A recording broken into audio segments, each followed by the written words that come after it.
Welcome to Arts 24 from the Cannes Film Festival, and today, rapper A$AP Rocky and Hollywood legend Denzel Washington.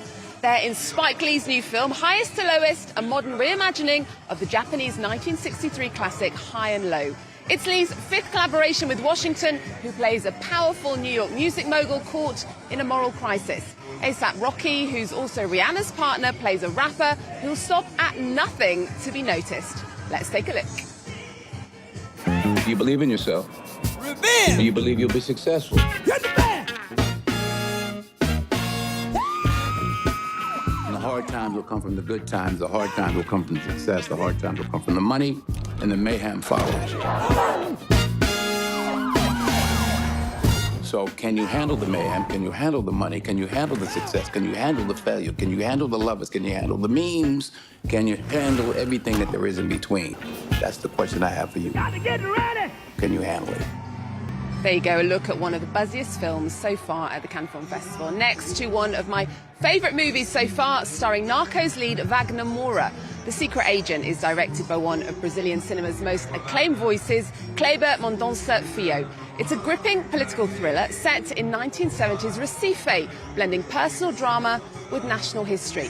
It marks Moura's return to Brazilian film after global projects like Civil War and Wasp Network. I caught up with the actor and director earlier today.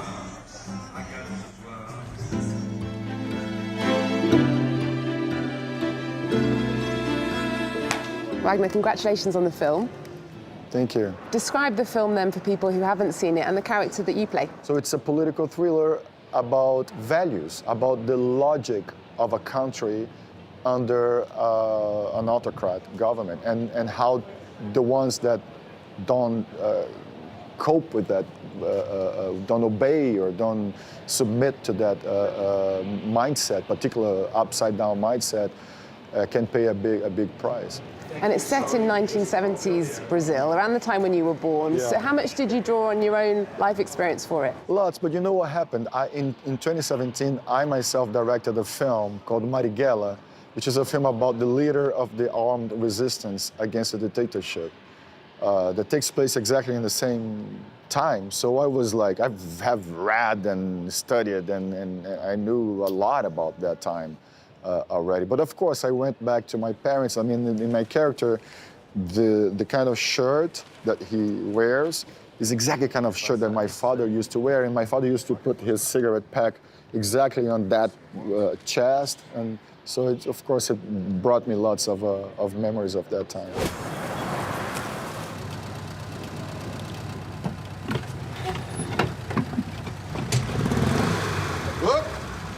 É para completar?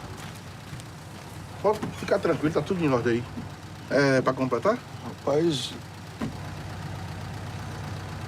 é para completar, mas o que é aquilo ali?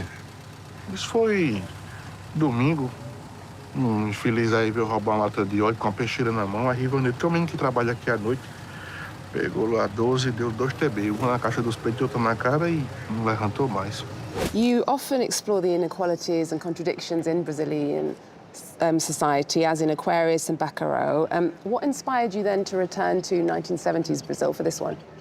I think the first thing was to try to do an exercise in filmmaking, going back in time. You know, when you make a period piece, it's almost like it's a very specific game that you play. You play with, you know, the decor and the objects and the cars and the textures of time and the rhythms of speech and some of the words which by now are retired, but they were used at the time. And all of this, I wanted to paint this historical picture, which is not only based on fact and research, but also from my own memories. I was a little kid at the time, and 77 is actually the first year that I actually remember.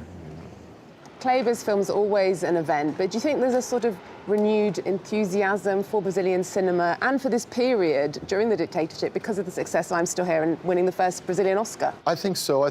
But also there's a larger picture, which is like Brazil is now under Lula, and they had to fix lots of things that were destroyed in the previous government. So now we can see here the Ministry of Culture was here. That means a lot of Brazil, you know, and we have, Brazil is the country that's being honored in the Maché. So we are starting to rebuild, and I'm Still Here was very important to rebuild the pride that Brazilians have for their cinema. By the way, a film that tells a part of the Brazilian history that's very badly told in the official history. So I see nowadays like young people in Brazil, because of I'm Still Here, saying, oh my God, so there was a dictatorship? Did we have a dictatorship? Which is insane, because it happened like 50 years ago. And my only concern is that we have an election next year. And these politics shouldn't be about a particular government, should be a state politic. Brazil is a cultural country. The future of this country, in my opinion, is about culture and respecting the environment. What was it like watching the film with an international audience? It was amazing. It was great. I mean, the way we got in the red carpet with that band, I'm very happy.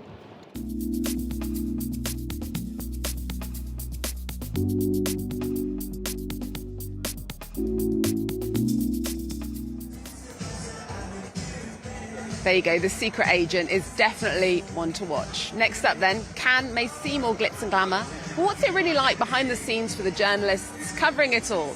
With thousands of photographers, critics and film crews on the ground, it's a whirlwind of flashing lights and tight deadlines. Stella El-Ghazmar takes us inside the chaos to show us what it's like filming the stars on the red carpet. How do you get access to the red carpet as a journalist? At 3:30 p.m., I head to the Palme festival in Cannes, and with my press badge, I'm allowed in. I go up to the second floor to collect my accreditation. Time to get changed. To work as a journalist or photographer on the red carpet, you must be dressed entirely in black. At 5:15 p.m., I make my way to the red carpet entrance. Each journalist and photographer has an assigned spot indicated on their pass, which you need to locate once you arrive at the red carpet. It took me a little while to find mine. Excusez-moi, je peux vous demander la place 31? Celle-là? Can you please check if 31st is here, the number 31st? Thank you so much. Sorry for that. But I finally did. Voilà.